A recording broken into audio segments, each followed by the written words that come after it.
This week is about to be some Apple-tasticness going down as we talk about bugs, repair programs, upcoming events. There's a little Google thrown in there too.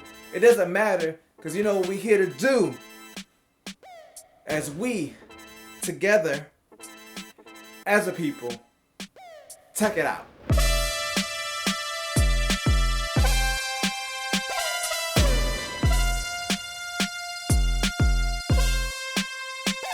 Alright, we are back for another sensational Saturday as Mike's here to check it out with you and bring you the tech news.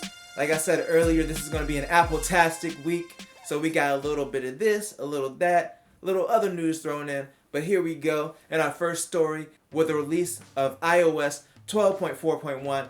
Apple patched some bug that allowed users to jailbreak. Yes, that's still a thing. No, it's not 2010. People still jailbreak. There's still legitimate reasons. There's a lot you can do. A lot of people cared about it. The 5 people that were jailbreaking their phones are mildly upset until they find another exploit, which will probably happen in like 2 days. It probably already happened by now. By the time this video goes up, they probably already found another exploit.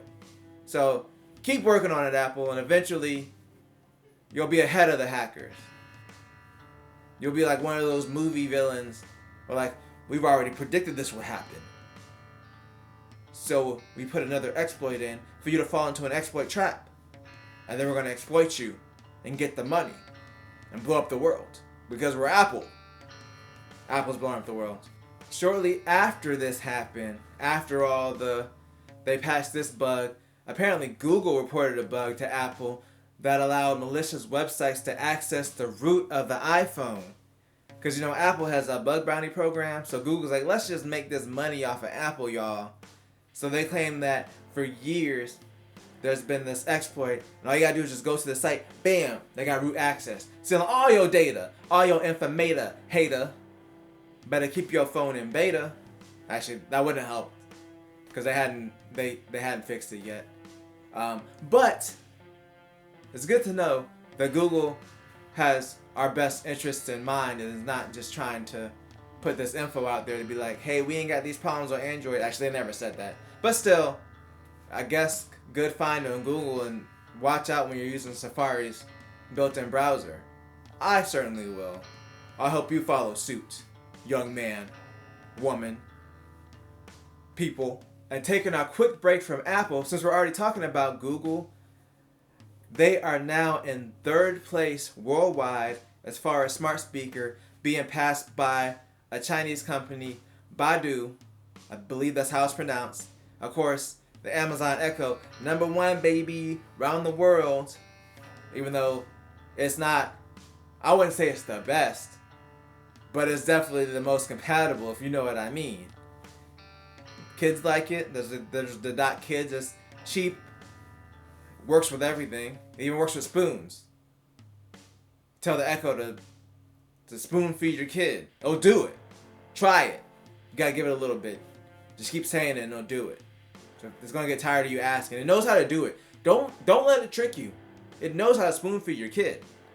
Anyway, I thought it was interesting that this company seemingly came out of nowhere. I mean, for us in the US, out of nowhere.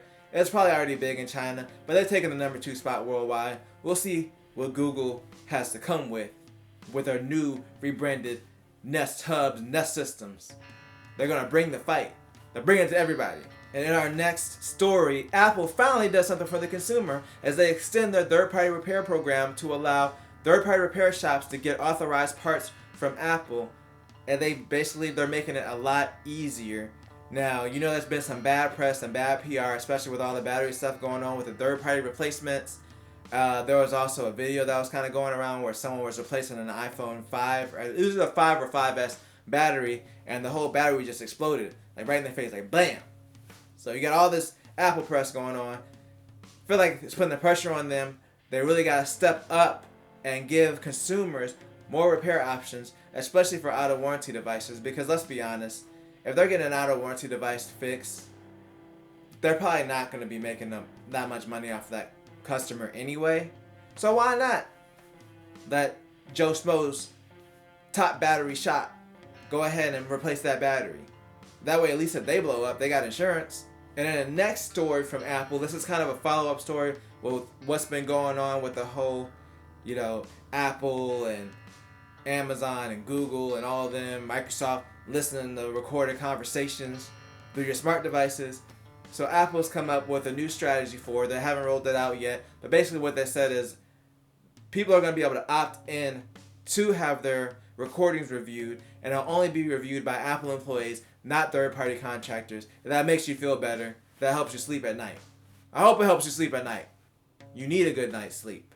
I mean, if given the option, I'm probably just going to opt out of it because I don't want my phone sending extra stuff, using up my data for no reason. But at least that gives people the chance that they want to send this data to Apple, if they want to be a part of the program to kind of study and make Siri better, it gives you that option instead of just getting it taken, getting your data taken. Like, nah, we just gonna take it and review it ourselves without asking you. And your feelings hurt, you all in the corner crying. You're like, what? Apple do that? Why would they do it? You know why they did it. Need that data and make that paper. All right, and our final story this week. It's not that big of a deal, but at the same time it is, because we all knew the Apple event was coming on September 10th, but now the official invitations have gone out. So it's time to get hyped. If you're an Apple fan like me, and I know that there's not much based on the rumors to get excited about, it's kind of like, one of those incremental upgrade years for almost all their product lines. But we might get something from the Apple TV service. A lot of people are looking forward to that. Right? I don't know. In all seriousness, I am curious to see how these new products turn out. I'm curious about the new phones. I'm really curious about the R model to see what they do with that this year. But we're going to have to wait and see. But I'm not going to wait any longer on this episode. I'm going to bring it to an end. And as always, if you enjoyed this video, make sure to tell a friend, tell a coworker, like, share, and subscribe, and always do at least 2 things at the same time. We out!